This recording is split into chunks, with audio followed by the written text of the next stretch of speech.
manage issue identification to the mentoring arrangement. And I'm going to start off, and Doug and I both have some thoughts here for you. I'm going to get it started. If you remember earlier, Doug mentioned about mentoring arrangement, and I shared about mentoring arrangement relationship. So we're talking about the mentor arrangement here, the structure, how you agreed to work together. That's what we mean by the mentoring arrangement.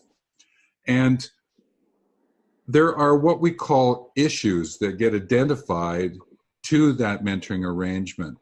Now, the interesting thing is that issues are really either problems or appreciations.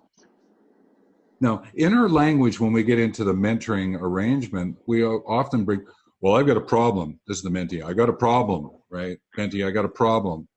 And there's more to this notion of issue identification than just being a problem. There's an appreciation aspect to this as well. So when we think about the issue identification to the mentoring arrangement, there is the notion that the mentor has issues, the mentee has issues, and the mentor arrangement has issues. Now, we like to think, if we do this correctly, the issues are about appreciation, those things that are working well, those things that are helping, the joyful aspect of that. And the issue identification is, how do we do more of it? How do we keep that joy there? That's what issue identification is. And we sometimes forget that because we go to the other side of this and we go, problems, things we have concern about, right? The things that are hindering us, and we've got to deal with them. True, right? When you bring it, often the mentee is bringing problems from the workplace or life, or there might be the mentor has a problem with something that's happening, maybe the tardiness of the mentee to come to the meeting, any number of things, and we'll talk a little bit more about that. But there's also the mentoring arrangement is, the issue could be, is that we really enjoy having a cup of coffee, but it's not working doing it in the cafeteria at work because it's a little noisy with chairs and things moving around. So we have to understand that this issue is sometimes there's an appreciation part of it and a problem part of it, and what's helping, what's hindering, and how do you work together with that. I bring that to our attention because it's really about finding a dynamic balance. Now, this is a nature-based idea that comes from sort of the ecosystem of mentoring. Again, another topic for another day. But the idea is the dynamic balance. We've got to find the balance between what we call the problems and the appreciations. Because if you only deal with problems, appreciation sort of dwindle. But if you only deal with appreciations, then you may be missing some of the problems. And then what happens? So what you got to do is find that dance between them in this issue identification. The other thing that I would bring to our attention, and this is something that is kind of fun to work with, is that issues are really questions. So the questions that you bring, the mentee brings to the mentor, the questions are really issues. And if it's formed as a question, it seems to take the emotions away from what we would call the issue. Form it as a question. Quality of your question indicates the quality of your conversation. This leads to the quality of your life. And so the answer that comes to that question is initiatives. So issues have initiatives, right? Issues have, this is the way we're going to deal with, that's the initiatives. So I just bring that forward because the other element of this that I have seen, and then I'm going to ask Doug, for, some ideas he has, and he's always got great stories, so he'll certainly share some stories with you. But one of the things that I have learned over time is that issues can be very simple all the way up to being very complicated. Now, in mentoring, you usually get to the world of complicated, but there are issues in our lives, in our workplaces, that get to the level of complex, all right? But usually in mentoring, you get maybe complicated. And usually when it gets complicated is when you are in a place where ethics are being compromised, or the ethics door is being knocked on. You know, I've got two doors in behind me, you know, right? And if you're knocking ethics, then that's something to really pay attention to. That's when things can get complicated. So with that, and with that introduction, we were always looking for the dynamic balance of issues. Doug, you want to share any other points that you have? And again, I know you have a story here for us as well. I do, and I come at this from a little bit of a different approach.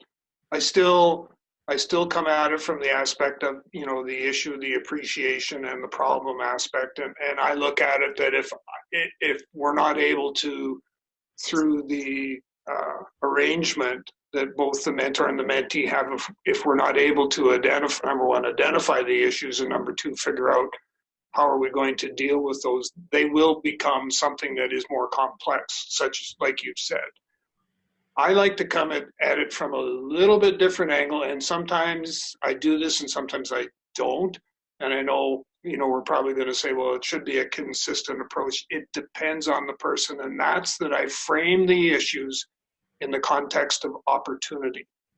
So it's an opportunity that the two of us can to work together, collaboratively work together, to try and come up with a solution that's going to work, obviously, for both of us, right? So that was the one thing I wanted to interject into the conversation is when you're in your mentoring practice and you're working with people, start to think of things as opportunities, because it has a little bit more of a positive spin on it than if, you know, we calls or we refer to other things in a different context.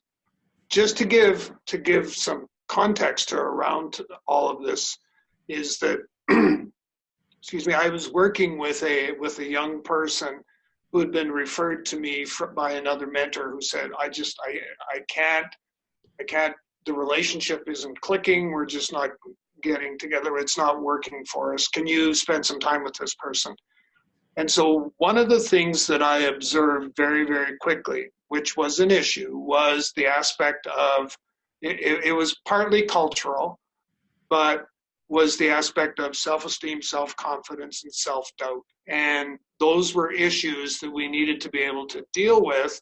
Otherwise, they became obstacles and barriers to moving forward and dealing with the professional growth of that particular individual. And so trying to figure out how are we going to frame this opportunity into an opportunity was something that, you know, we had to go through. And in some cases, it was very simple by me just affirming my belief in their ability to move forward. They're, you know, you really truly are a good person. I can sense that, so on and so forth.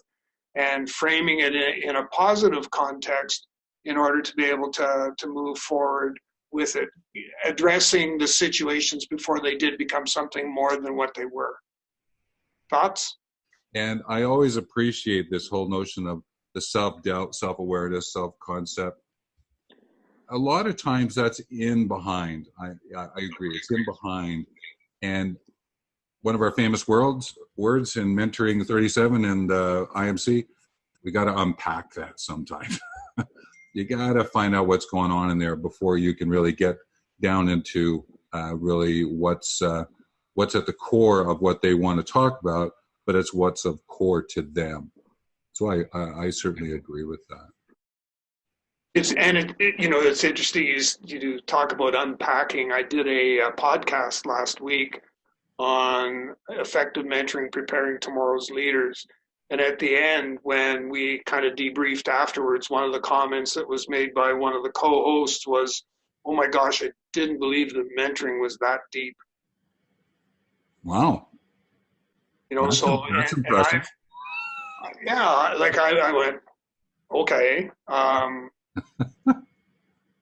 And I know in past instances when I was doing some mentor training and stuff like that, one of the comments that was a consistent comment was we didn't realize that there was this much to mentoring, and now you take it right, you take it beyond where I was then to where I am now, where I've experienced a deeper, richer mentoring experience itself, which is now provided me with the tools to actually go deeper in my mentoring arrangement, my mentoring relationship um, with whoever I'm working with.